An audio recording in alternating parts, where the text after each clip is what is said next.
Bonjour à tous et bienvenue sur la chaîne d'autoplus.fr. Je suis ravi d'être avec vous aujourd'hui du côté d'Oslo en Norvège pour vous présenter le tout nouveau Honda eNI1, à prononcer NI1 en France, le deuxième modèle électrique de la marque Honda après la Honda i et le premier sur le segment des SUV pour le marché européen. Et nous allons nous demander aujourd'hui si ce tout nouveau véhicule est capable de se faire une place sur le marché très concurrentiel du SUV compact électrique. D'abord, concernant le look de ce nouveau Honda NI1, on pourrait parler presque d'un HR-V électrique tant les deux modèles se ressemblent, à l'exception de la calandre pleine forcément ici sur un véhicule électrique. Sinon, on retrouve des feux très profilés, soulignés par les lignes du capot qui sont aussi très agressives. Honda est aussi venu jouer un petit peu avec la profondeur sur cette face avant, avec un bouclier en forme de H qui ressort un petit peu de la carrosserie et qui donne un aspect beaucoup plus robuste au véhicule. Globalement, je trouve qu'Honda a plutôt très bien réussi le design de cette face avant. En revanche, au niveau du profil, c'est un petit peu plus minimaliste. On retrouve une ligne droite qui va du feu avant jusqu'au feu arrière, avec ces lignes aussi qui viennent contourner la forme des roues. Un style un peu plus épuré du coup de profil, avec quand même des jantes en alliage diamanté de 18 pouces. Et globalement, Honda est quand même venu un petit peu moins jouer avec la profondeur sur le profil de ce véhicule. À l'arrière, on retrouve un style de SUV coupé avec une ligne de toit très plongeante. On retrouve aussi des feux très étirés comme sur la face avant et ce jeu de profondeur avec cette forme un petit peu de début de H juste au-dessus de la plaque d'immatriculation. La nouveauté, c'est cette nouvelle police pour le nom du constructeur japonais que l'on retrouvera sur tous les futurs véhicules électriques de la marque. Concernant les dimensions, on est aussi un peu similaire au HR-V avec 1,58 m de haut, 1,79 m de large et 4,39 m de long. Maintenant qu'on a vu l'extérieur, je vous propose de monter à bord. Alors bienvenue à bord de l'Honda NI1 et pour le marché français, Honda fait dans la simplicité puisqu'il n'y aura qu'une seule version, la version haut de gamme avec cette finition Advance qui propose notamment un toit panoramique qui bloque 95% des rayons infrarouges et 99% des rayons ultraviolets, mais aussi un haillon électrique pour le coffre. Pour ce qui est du tableau de bord, Honda propose un style très simpliste et très épuré avec quand même une tablette de 15 pouces divisée en trois parties. La partie haute pour tout ce qui est navigation et compatibilité Apple CarPlay et Android Auto, la partie du milieu pour tout ce qui va être paramétrage du véhicule et la partie basse pour tout ce qui va être commande de climatisation et qui sera permanente. Pour accompagner cet écran central de 15 pouces, Honda propose un compteur numérique de 10,2 pouces qui, encore une fois, est assez simpliste et très épuré. Maintenant, concernant les sièges, ils sont en cuir et rembourrés avec un maintien latéral pour le conducteur et son passager d'à côté. Le cuir est aussi présent un petit peu partout dans l'habitacle, sur le tableau de bord et sur les contreportes. Globalement, Honda a choisi de faire dans la sobriété et dans la simplicité pour ce Honda NI1 afin de créer un vrai cocon pour tous les passagers. À l'arrière, vous pourrez accueillir 3 personnes, même si la personne du milieu sera un petit peu étriquée entre les deux autres passagers. Cette troisième place est garnie d'un accoudoir central abaissé si jamais vous n'accueillez que 2 personnes à l'arrière. Toutes les commandes de conduite sont situées juste sous la main du conducteur sur la console centrale pour tout ce qui va être boîte de vitesse. Sachez que le coloris des sièges sera imposé en fonction de la couleur de la carrosserie de votre véhicule. Donc vous aurez une sellerie soit blanche ou soit noire.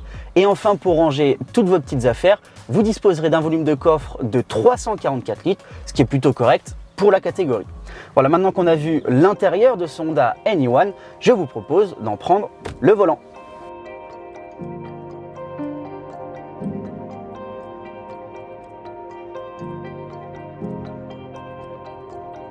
Alors maintenant qu'on est derrière le volant de ce Honda NI1, avant de parler des sensations de conduite, on va parler du moteur. Le modèle japonais propose un seul bloc moteur d'une puissance de 204 chevaux qui est alimenté par une batterie d'une capacité de 68,8 kWh avec une capacité nette de 62 kW, soit une efficience de 92%. Concernant le châssis de ce Honda NI1, il est basé sur la nouvelle plateforme IN électrique du constructeur japonais qui permet de placer le moteur à l'avant et les batteries sous le plancher. Ensuite, du point de vue des équipements, eh bien, vous êtes sur un véhicule premium, donc vous pouvez vous attendre à toutes les aides à la conduite que l'on peut avoir sur un véhicule d'aujourd'hui. Maintenant, pour ce qui est de la conduite de ce Honda Anyone, eh bien, le constructeur japonais propose 3 modes de conduite justement, un mode éco, un mode normal et un mode sport, et veut avant tout un véhicule souple et fun à conduire. Eh bien, on peut dire que c'est quand même plutôt réussi. L'accélération est assez souple et beaucoup moins surprenante que sur certains véhicules en mode éco ou en mode normal. Et pour un peu plus de sportivité justement, eh bien vous passez en mode sport et là le véhicule est capable de réaliser un 0 à 100 en 7 secondes 6. La direction est aussi plutôt souple et le véhicule fait preuve d'une grande stabilité dans les virages ou sur les routes un petit peu abîmées, ce qui est en partie dû à sa suspension, à ses jantes de 18 pouces et aussi à la rigidité de son habitacle qui a été bien travaillée. En revanche, si on veut être un petit peu tatillon, eh bien le maintien latéral qu'on évoquait tout à l'heure en présentant les sièges pourrait être un petit peu renforcé. Pour ce qui est de la position de conduite de ce Honda Anyone, eh bien on est plutôt bien installé. Le siège est réglable électriquement et le volant est réglable bien sûr en hauteur et en profondeur. On voit correctement la route et même le capot avant. Petit bémol en revanche au niveau du compteur numérique qui est situé un petit peu bas sur le champ de vision et qui demande au conducteur de quitter la route des yeux. Et en parlant du champ de vision, eh bien, comme je disais tout à l'heure, avec le compteur numérique et la tablette centrale, le conducteur a toutes les informations à portée de vue pour pouvoir conduire sereinement sur la route. Néanmoins, si je trouve que le style de cette tablette tactile est plutôt bien réussi, eh bien forcément pour le compteur numérique qui est plus simpliste, c'est un petit peu moins bien. Pour ce qui est de l'interface homme-machine, eh bien grâce à cette tablette qu'on évoquait tout à l'heure en 3 parties, elle est hyper ergonomique. Et maintenant qu'on a un petit peu roulé sur ces routes norvégiennes, il ne me reste plus qu'à stationner pour vous parler de la batterie et du prix notamment de ce Honda Anyone. Pour conclure cet essai, eh bien, on va parler de l'autonomie de ce véhicule. L'Honda Anyone revendique une autonomie de 412 km en cycle WLTP mixte, soit à peu près dans la moyenne de ses concurrents directs. En revanche, le constructeur japonais n'autorise qu'une recharge rapide à 78 kW avec un chargeur triphasé, ce qui est moins bien que la concurrence, mais c'est fait avant tout pour préserver la batterie. Et justement, cette batterie, elle est garantie 8 ans ou 160 000 km, ce qui est vraiment pas mal.